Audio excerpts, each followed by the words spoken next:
Assalamu alaikum everyone. Dear students, let's move down to the next part of chemical kinetics chapter. In this part, we will discuss about integrated rate equation for zero order reactions. A very important part in the examination, an evergreen question asked for 3 marks, right? So first of all, what do you mean by integrated rate equation?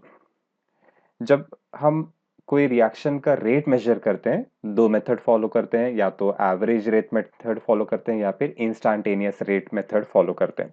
Usually instantaneous rate method use होता है, लेकिन instantaneous rate major करने के लिए आपको experimental values लेके graph plot करना रहता है, बाद में टैंजेंट ड्रॉ करके स्लोप कैलकुलेट करना रहता है, जो कि बहुत ही डिफिकल्ट प्रोसेस है, right?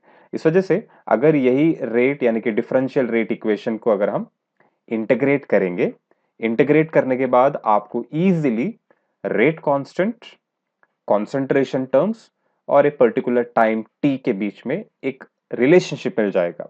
You will get an equation which will relate rate constant, concentration terms, that is initial concentration and concentration at a particular time t, which will help us in calculation of all these terms, as well as you can also calculate the rate of the reaction. Let's see how we can get this integrated rate equation first for zero order reaction, and in next session we will go with the integrated rate equation for first order reactions.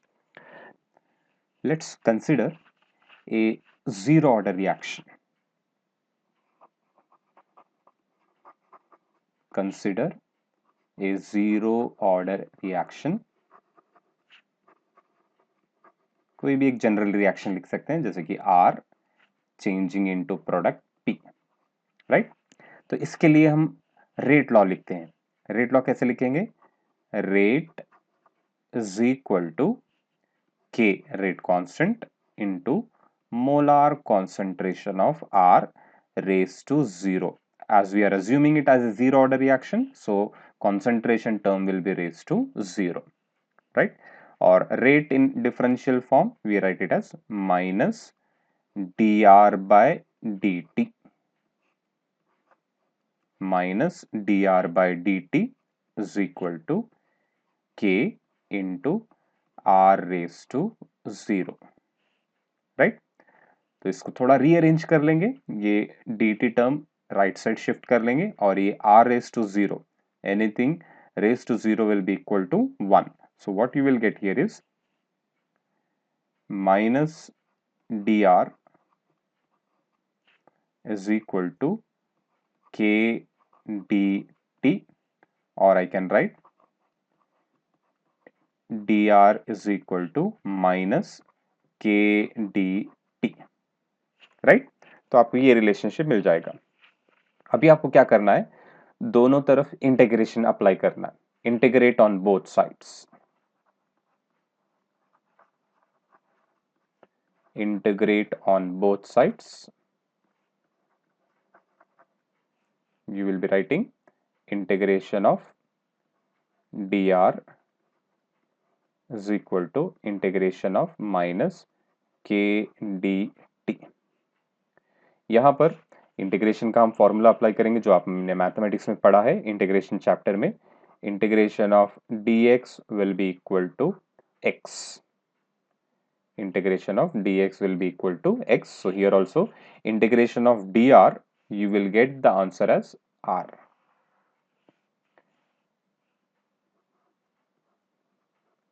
That is equal to k constant है, तो integration सिर्फ dt पे होगा, तो आपको मिलेगा यहाँ पे minus k integration of dt will be nothing but t plus i और plus c you can write, where I stands for integration constant. What is I called? Integration constant.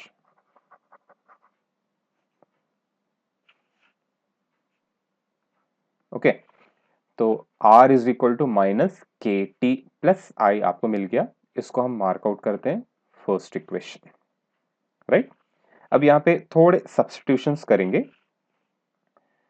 When t is equal to 0, यानी कि reaction अभी start ही नहीं करे आप, zero time पर।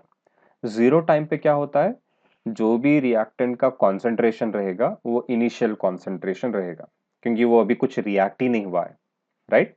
तो जब t इक्वल टू 0 लेंगे, ये जो कॉन्सेंट्रेशन r होता है इसको हम रिप्रेजेंट कर सकते हैं r नॉट से।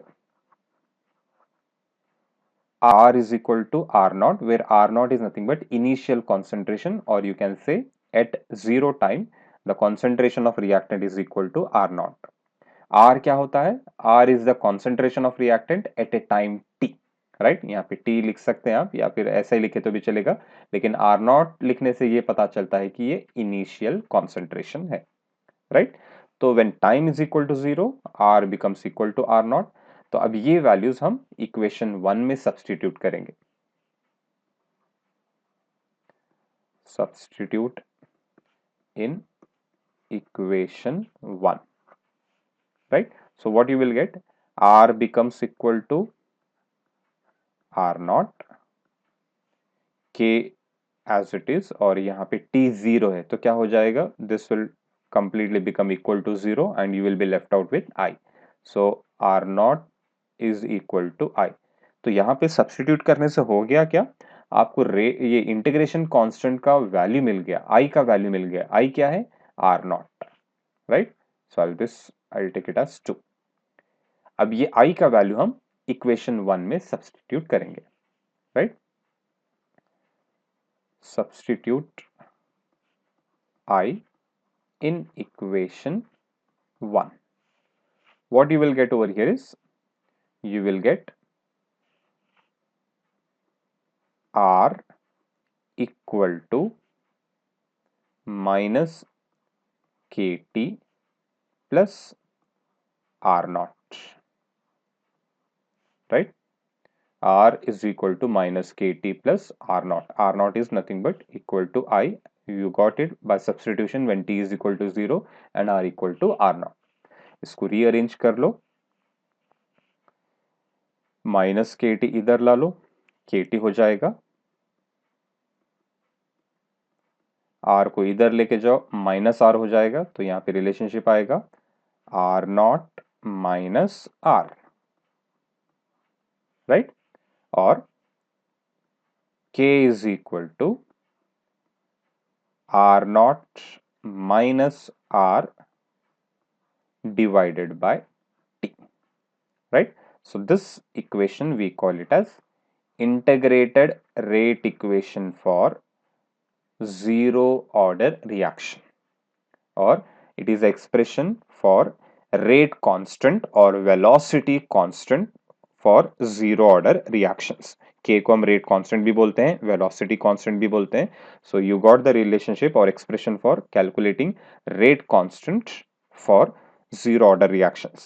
k stands for rate constant, r naught initial concentration, r concentration at a time t। What is R? It is the concentration of reactant at a time t, right? So this is the way you have to derive this expression। 3 marks के लिए बहुत ही important question है। इस तरह आपको जो है start beginning करना है जनरल रिएक्शन से, बाद में आप रेट लॉ लिख के सेकेंड इंटीग्रेशन करके सब्स्टिट्यूशन करना है, लास्ट में आपको ये रिलेशनशिप मिल जाएगा, राइट। अब ये इक्वेशन देखो आप, R is equal to minus K T plus R naught, ये y is equal to M X plus C form में है।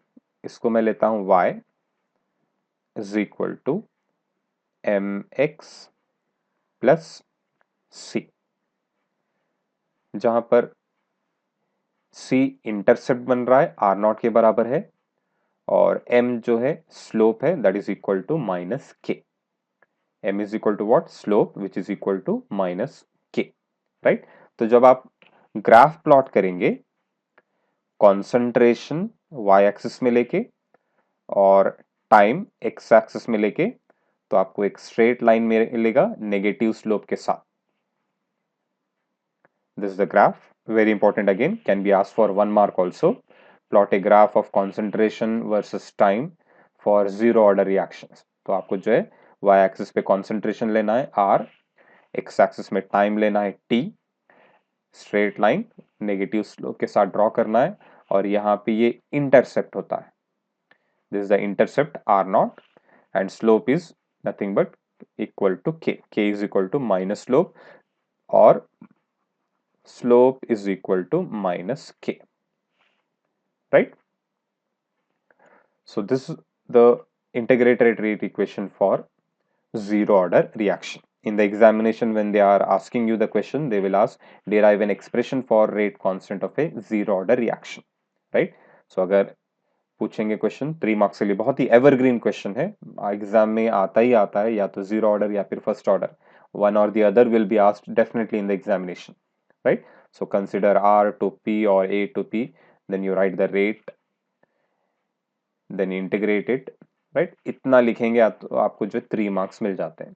Okay, if you write this much you will get easily 3 marks.